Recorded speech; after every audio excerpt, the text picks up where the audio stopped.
falava na escola.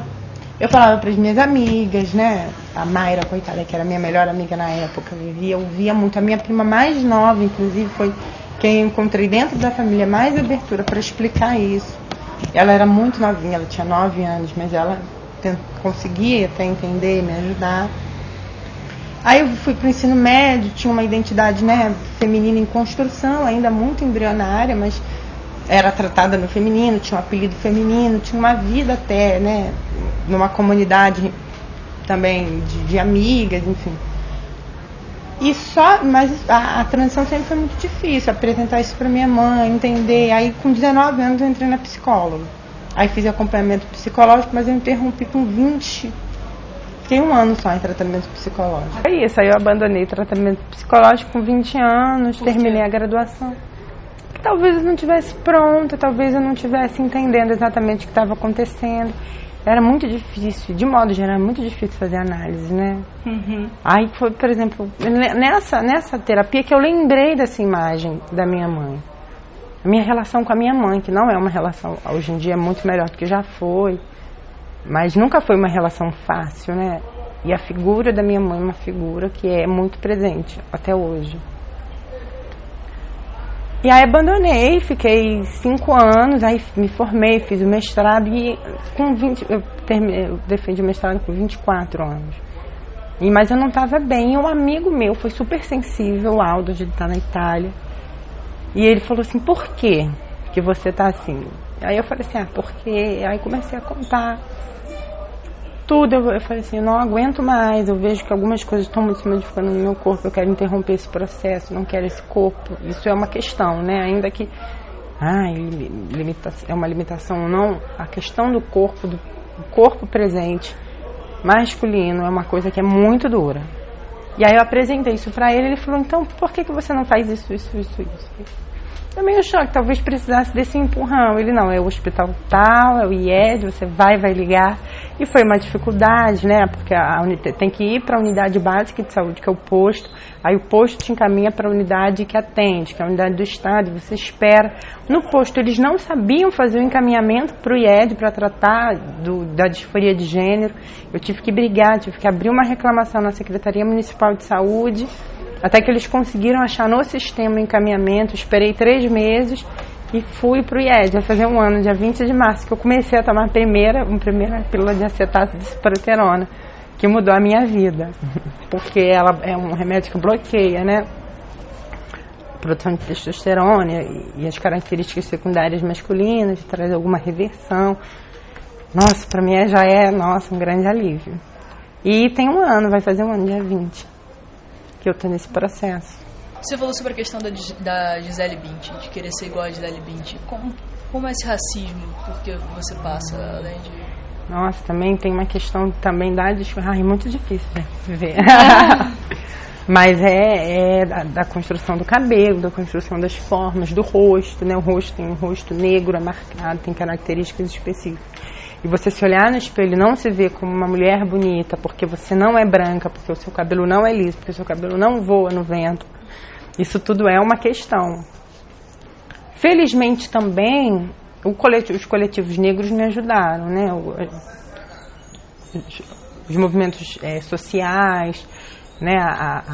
Os movimentos políticos de que participo, eles foram me ajudando a desconstruir isso. Pode até citar aqui, depois a gente bota o link até na descrição do vídeo, pra se alguém estiver vendo esse vídeo, entendeu? E quiser conhecer e precisar, porque às vezes a gente realmente, hoje em dia a gente tem essa facilidade por causa da internet, né? Mas sei lá, 10 anos atrás não tinha tanta coisa na internet. O coletivo, aquele site GL10, eles me ajudam muito, as questões ali são incríveis. Lá é incrível. Os textos assim, são da solidão. E aí eu lembro, por exemplo, de deixar meu cabelo crescer um pouquinho antes da transição. Cortar meu cabelo e deixar ele crescer naturalmente. Minha família de mulheres negras tinha um pavor daquilo, que falava que era horrível, que era terrível. Falava, corta esse cabelo ou alisa esse cabelo. E essa semana foi sempre um processo de desconstrução, de me achar bonita, não como um padrão para ser objetificada. Porque a mulher negra também, a disposição da mulher negra é o padrão para se enquadrar como objeto de consumo, né? só lhe resta o espaço da mercadoria. Ela só pode ser mercadoria para consumo. Então ela tem que ter uma forma de corpo específica, um jeito específico de falar, de andar. Então, se achar bonita, sendo negra, assumindo a estética negra, saindo desse espaço, rompendo com a mercantilização do corpo da mulher negra, também é muito difícil. Mas essa semana, por exemplo, eu tive uma experiência maravilhosa.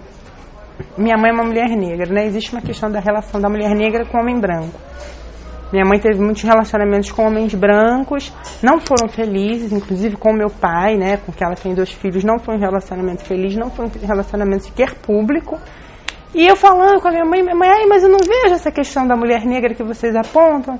Aí eu contei a história da minha mãe sobre a minha perspectiva e ela falou, você tem razão, mas agora vocês são jovens e eu espero que seja diferente para vocês. Então isso me tocou muito, né, quer dizer, essa conversa para mim tem um significado muito especial, porque a minha mãe me reconhece como mulher negra e me reconhece, inclusive, como alguém que pode passar para ela experiências de emancipação. E é isso também, né? Por exemplo, a minha mãe coloca, hoje em dia, ela já coloca um cabelo, antes ela colocava um cabelo alisado, né? Ela fazia implante, era um cabelo alisado. Hoje é um cabelo mais próximo da estética negra. Então, tem avanços, eu acho. Mas não é fácil, a gente nasce querendo ser a Gisele Bündchen, né? Negra, branca, chinesa, a Gisele Bündchen, né? E as mulheres brancas, louras, todas elas, independente dos corpos que nascem, dos corpos que existem, são todos levados, constrangidos a buscar um padrão de beleza cruel, cruelmente colocado, que te coloca como feia, que te faz não gostar do seu corpo. Eu vi um vídeo no canal da SBI uma vez, em que tinha um rapaz negro, transexual, que disse que a primeira vez que ele percebeu que a sociedade estava começando a enxergá-lo como um homem, e um homem negro, foi quando ele entrou num ônibus e percebeu que algumas senhoras, algumas pessoas seguraram mais forte a bolsa, esconderam alguma coisa. Falar sobre isso. Antes, quando eu me fantasiava de rapaz, eu senti isso claramente, né? A minha presença era uma presença que ameaçava. Quando eu senti que eu estava sendo reconhecida como uma mulher, é uma questão geral, né, de todas as mulheres, é o silenciamento. Por isso que eu digo que em um ano eu nunca tive tantas declarações de amor. Meu amor, minha querida, vem cá. Aí eu passo 1 hora, eu sou impaciente, né? E eu fico mais impaciente, porque um homem me fala comigo 1 hora, uma coisa que ele poderia falar em 1 minuto, me dando uma explicação. Isso, assim, isso nunca aconteceu comigo, né? E eu já sou impaciente. Eu geralmente saio andando na frente agradecendo antes da pessoa completar. Mas é verdade, assim, muda muito a relação, né? Agora, por exemplo, eu sou muito paciente, aí vem um táxi. Aí eu tava parada, suada, morrendo de vontade de chegar logo, e num sinal, né? Eu tava um pouco à frente da faixa de pedestre, para pegar o sinal que vinha, cortar, eu ia ter que correr, porque senão eu ia ficar presa ali, ia ter que voltar para a faixa de pedestre. Aí veio um táxi parando, assim, devagar, me olhando. Aí eu tive que dar um dedo. Eu não sou assim, vira cara, mas eu tive que dar um dedo, porque eu fiquei muito revoltada. Aí eu fiquei imaginando assim, claro que isso acontece com todas as mulheres, mas os homens em geral acham que a mulher, e quando eles me reconhecem como transexual, sendo negra, eles imaginam que eu sou prostituta. Já aconteceu de eu estar no metrô, um cara sair, ficar me olhando no metrô, e eu estava indo, inclusive, gravar uma entrevista, sem maquiagem, toda horrorosa, lá no Largo do Machado, né? Não estava me sentindo nada bem. Falei, gente, não é possível que essa pessoa esteja me olhando, eu não estou à vontade nem para ter qualquer tipo de interação. A pessoa saiu do metrô, me seguiu e falou, olha que coincidência, estávamos no metrô. Eu falei, fui cortês. E ele falou, por favor, me dá o seu telefone. Eu acabei entregando meu telefone para ele. Falei assim, nossa, será que ele gostou de mim? Tudo bem, né? E ele falou, onde você fica? Eu falei assim, como você fica? Na minha casa, no caso. Eu trabalho. Ele, não, tudo bem. Me ligou 2 dias depois. Eu estava até com a menina que mora comigo, botei no Viva Voz, o que a gente vai falar. E ele retornou, onde você fica? Eu falei assim, eu não estou entendendo onde você quer chegar. A gente desligou, não encontra. Pode ser uma gíria, porque ele disse que era paulista. Eu falei assim, não é uma gíria. Ele acha, ele, apesar de eu ter dito que eu era professora, que eu estudava, ele abstraiu, ele não acreditou, porque não pode. Mulher negra transexual é prostituta, na cabeça da maioria das pessoas. Infelizmente também porque não existe espaço no mercado de trabalho para esse segmento, né? Então, elas acabam sendo compelidas e a sociedade acaba tratando dessa forma. Ainda tem essa questão que você falou, que o feminismo negro, as mulheres são... O machismo que elas sofrem é muito diferente do que as mulheres brancas sofrem. É claramente agressivo. Porque o machismo, assim... o homem é lícito machucar e agredir. Com a mulher branca, que está às vezes num espaço relativo de poder, os homens aprenderam a referir. Eu não estou dizendo que é todos, né? Porque uma vez eu fui acusada de misandria.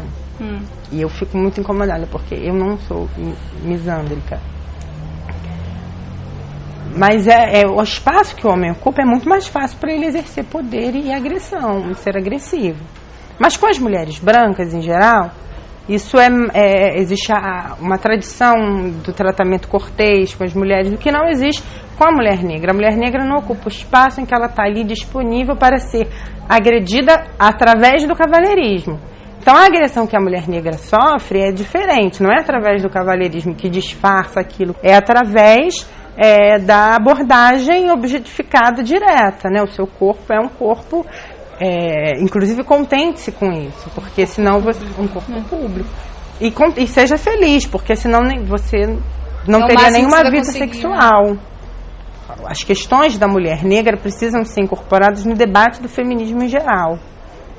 Para entender que são diferentes, né? Apesar de eu achar que o feminismo emancipacionista consegue absorver, entender essas diferenças, mas absorver numa luta coletiva. Você acha que a luta LGBT invisibiliza a luta transexual? Isso também é uma questão complicada, mas eu acho que hoje em dia, eu acho que o movimento LGBT, de uns tempos para cá, tem se repolitizado. Houve uma época em que ele se diluiu naquelas manifestações em que o símbolo eram as paradas gays. Então, tudo isso também, a sociedade, como tem uma sociedade que tem se agudizado as disputas, né, entre os segmentos mais conservadores que têm conseguido musculatura e apresentar uma pauta de cerceamento de direitos, isso leva hoje os movimentos LGBTs a terem mais politização, e acredito que isso também se reflete na inclusão, né, do segmento T, das pautas do segmento T. Eu ia até perguntar sobre essa questão da inclusão das pautas em relação ao que você estava falando sobre a saúde, sobre tomar hormônios, essas coisas. Tudo que você tomou foi público? Foi do Estado? Ai, adoro que você tocou nessa questão. Então, quando eu entrei no IED, o remédio era público, né? Vai ser tudo dado, uma coisa maravilhosa, mas não tinha quase nunca o remédio. Às vezes tinha um, não tinha outro, tudo bem. E aí, hoje, com o governo do Estado do Rio de Janeiro, governado pelo Pezão, a gente não tem mais, os remédios acabaram, não há previsão de retorno da distribuição de remédios no IED. Inclusive, estou com a minha bolsa ali cheia de acetato de ciproterona e estrogênio, porque eu tive que comprar. Inclusive, comprei bastante, porque estava na promoção, o genérico. E não sei quando vai ter, é caro, é um remédio caro, o de marca, inclusive, é caríssimo. E eu ainda trabalho, né, ainda estou minimamente incluída no mercado de trabalho formal. Imagine trans e travestis que não estão. Tem políticas, né, tem Secretaria de Direitos Humanos, lança campanhas, mas a verba mesmo, as prioridades, mas agora que ele apresentou corte de gastos. O Pedro Ernesto, por exemplo, não faz cirurgia há 3 anos. Existe uma fila enorme, eu não consegui entrar na fila da cirurgia do Pedro Ernesto, porque eu precisava entrar, e tem uma fila, tem a fila de espera e tem as pessoas, o que, se eles continuarem no ritmo, agora eles interromperam mesmo, né, mas se eles continuassem no ritmo de quando eles faziam a cirurgia, eu seria operada em 10 anos. Eu não vou esperar 10 anos, por exemplo. Então não sei o que eu vou fazer, mas não estou na fila do Pedro Ernesto. Então o Estado Ainda é muito incipiente, é tudo que a gente conseguiu, não foi porque os governos, ou porque, é óbvio que houve segmentos que foram sensibilizados, a gente do poder, mas antes de tudo, foi pela luta dos movimentos sociais organizados, que levou, pautou, pressionou para que esses programas existissem e ainda está muito incipiente. Dani, muito obrigada por ter vindo ao canal, de verdade, sem script. E muito obrigada de verdade por ter conversado com a gente sobre todas essas questões que são extremamente interessantes e que a gente... Importantes, né? Principalmente que a gente nunca vai entender plenamente, que a gente tem mais é que ouvir e aprender mesmo com você. E muito obrigada por ter vindo. Obrigada pelo espaço, pela oportunidade de poder contribuir com a minha experiência para a luta pela emancipação da mulher. É isso aí, gente. Se você gostou, clique, compartilhe e se inscreva no nosso canal para não perder os próximos vídeos.